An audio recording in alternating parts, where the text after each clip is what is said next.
चिराग पासवान के बारे में आप क्या कहिएगा कि सीएम बनने के उपयुक्त हैं या नहीं? अच्छी बात है, बिहार के मुख्यमंत्री बन जाए तो सबसे बड़ी खुशी तो मुझको होगी जी कि हमारे परिवार के सदस्य हैं, हमारा भतीजा भी। कि बिहार में सत्ता परिवर्तन होगा। आदरणीय तेजस्वी यादव के नेतृत्व में बिहार में नई सरकार बने। वो संदर्भ अलग था। देखिए, पारिवारिक माहौल अलग होता है। तो लोजपा में जब भी विभाजन हुआ था तो जो खटास आई थी ये उसको पाटने की कोशिश है। सरकार बनेगी और उसके नेता आदरणीय तेजस्वी प्रसाद यादव जी हो। हम एक साथ देख सकते हैं पारस जी और चिराग पासवान। देखिए, राजनीतिक गलियारों में एक और बड़ी चर्चा हमारे सामने आई है, जहां पर राष्ट्रीय लोक जनशक्ति पार्टी के राष्ट्रीय अध्यक्ष पशुपति कुमार पारस अपने भतीजे को लेकर के काफी बड़ा बयान देते हुए नजर आ रहे हैं, जहां पर वो साफ साफ कह रहे हैं कि चिराग पासवान के सीएम बनने पर मैं बहुत खुश होऊंगा। आज इसी मुद्दे पर बातचीत करेंगे। हमारे साथ बातचीत करने के लिए मौजूद है इस वक्त राष्ट्रीय लोक जनशक्ति पार्टी यानी आरएलजेपी के राष्ट्रीय अध्यक्ष पशुपति कुमार पारस। सर, सबसे पहले तो ये बताइए कि अभी हाल ही में आपने एक बयान दिया है जहां पर आप चिराग पासवान की तारीफें हम कह सकते हैं करते हुए नजर आ रहे हैं। ये कह रहे हैं कि सीएम बनने पर चिराग पासवान के आप बहुत खुश होंगे। नहीं, क्या संकेत? नहीं, देखिए, ये तो पारिवारिक माहौल अलग होता है। जी पारिवारिक परिवेश अलग है और राजनीतिक परिवेश अलग है।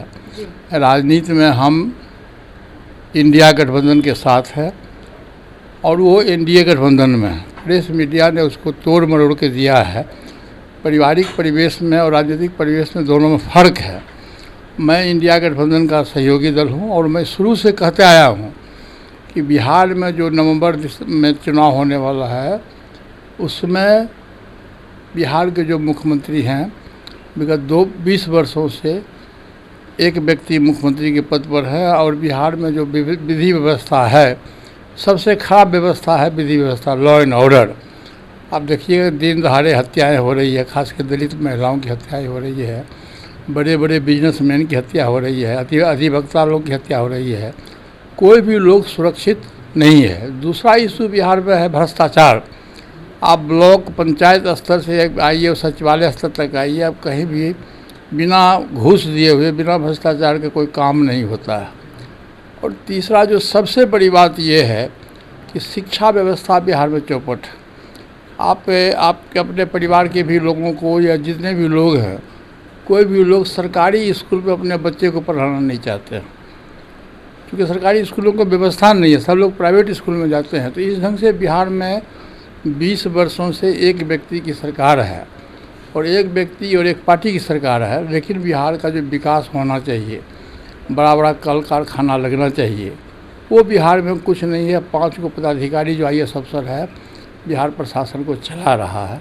इसलिए संदर्भ में आज में देखिए, देश में 2 गठबंधन है, एक इंडिया गठबंधन है और एक एनडीए गठबंधन है। बिहार में इंडिया गठबंधन जिसके नेतृत्व आदरणीय श्री तेजस्वी प्रसाद यादव जी कर रहे हैं, और मैं 32 जिला का भ्रमण किया था। पूरे 32 जिला में मैं देखा कि शोषित, पीड़ित, दलित, पिछड़ा, अक़लियत के जो लोग हैं, इवन की ऊंची जाति के जो गरीब लोग हैं, जो सामाजिक न्याय के तहत लोग आते हैं, सभी लोगों की रुझान है कि सत्ता परिवर्तन करो। और मैं बार बार कह रहा हूँ, मैं 14 अप्रैल से ही मैं कह रहा हूँ कि बिहार में सत्ता परिवर्तन होगा और 80 से 85% बिहार की जनता का अरमान है कि हम सत्ता परिवर्तन करके आदरणीय तेजस्वी यादव के नेतृत्व में बिहार में नई सरकार बने। तो आप किस संदर्भ में ये बात कही थी? वो संदर्भ अलग था। देखिए, पारिवारिक माहौल अलग होता है और राजनीतिक माहौल अलग है। उसको भी प्रेस मीडिया के लोगों ने तोड़ मरोड़ के दिया। आप पूरा न्यूज़ पढ़िए, आपके भी चैनल पर आया है, सभी चैनल पर आया, उसका पूरा न्यूज़ पढ़िए। तो उसमें मैंने एनडीए गवर्नमेंट का मैं खिलाफ़ किया हूँ और मैं बिहार में भ्रष्टाचार, लॉ एंड ऑर्डर की स्थिति में क्या हूँ। जो मतदाता सूची है उसमें जो बेईमानी हुआ है उसके संबंध में मैं बोला हूँ। और 67,000 लोगों को इसका मौलिक अधिकार का हनन हुआ बिहार में। कल भी मैं ये बात को बोला हूँ कि मौलिक अधिकार का हनन हुआ और तमाम के तमाम जो वोटर थे वो महागठबंधन के वोटर थे। उसमें शोषित है, दलित है, पिछड़ा है, अक़लियत के लोग हैं और उसके मौलिक अधिकार का हनन हुआ और उस मतदाता सूची से उसका नाम हटाएगा। मैं कल भी बोला हूँ इसी सब, उसको न्यूज़ को ट्विस्ट करके प्रेस मीडिया के लोगों ने छापा है। मतलब हम ये समझें कि आपके और चिराग पासवान के बीच के संबंधों में लोजपा का जब भी डिवीज़न हुआ था, लोजपा में जब भी विभाजन हुआ था, तो जो खटास आई थी ये उसको पाटने की कोशिश है। हाँ, उसको पाटने की कोशिश हो रही है, लेकिन देखिए हम महागठबंधन के सहयोगी दल हैं। हमारी पार्टी महागठबंधन में हम हैं और महागठबंधन के नेतृत्व में सरकार बनेगी। बिहार में जब भी चुनाव होगा सरकार बनेगी और उसके नेता आदरणीय तेजस्वी प्रसाद यादव जी होगा। मतलब चिराग पासवान के बारे में आप क्या कहिएगा कि सीएम बनने के उपयुक्त हैं या नहीं चिराग पासवान? देखिए, मैं कल भी बोला हूँ कि बिहार की जनता फैसला करेगी। देखिए, बिहार की जनता बहुत पॉलिटिकलाइज लोग हैं। यहीं से आंदोलन शुरू हुआ है ना। तो मैंने आपको पहले ही कहा कि दो ही दल है, एक इंडिया गठबंधन है, दूसरा एनडीए गठबंधन है। तो सरकार जब बनने की बात होगी तो सरकार तो बिहार में बहुमत इंडिया गठबंधन के पक्ष में है, तो सरकार बनने की बात कहाँ है? जब भी बनेंगे तो तेजस्वी यादव बनेंगे।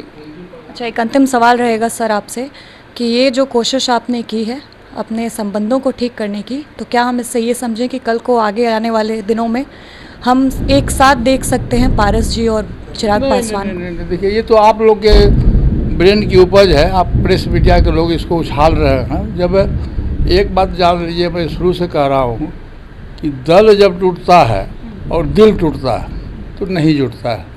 किसी बिगड़ी बात बने नहीं, लाख करो किनकोई, रहीमन फाटे दूध को मथे न माखन होए। जब दूध फटता है तो मक्खन नहीं होता। मैं बार बार शुरू से कह रहा हूँ, जब से हमारी पार्टी अलग हुई है तब से मैं कह रहा हूँ कि ये संभव नहीं है, दिल टूटेगा कभी संभव नहीं है उसको जोड़ने। देखिए, इस वक्त हमारे साथ मौजूद थे आरएलजेपी के राष्ट्रीय अध्यक्ष पशुपति कुमार पारस, और अभी हाल ही में उन्होंने जो बयान दिया है उसको लेकर के उन्होंने तमाम बातचीत जो है वो हमसे की, तमाम बातें जो है हमारे सामने रखी। फिलहाल के लिए इस खबर में बस इतना ही। मैं अवंतिका, कैमरे के पीछे मंटू जी हैं। धन्यवाद।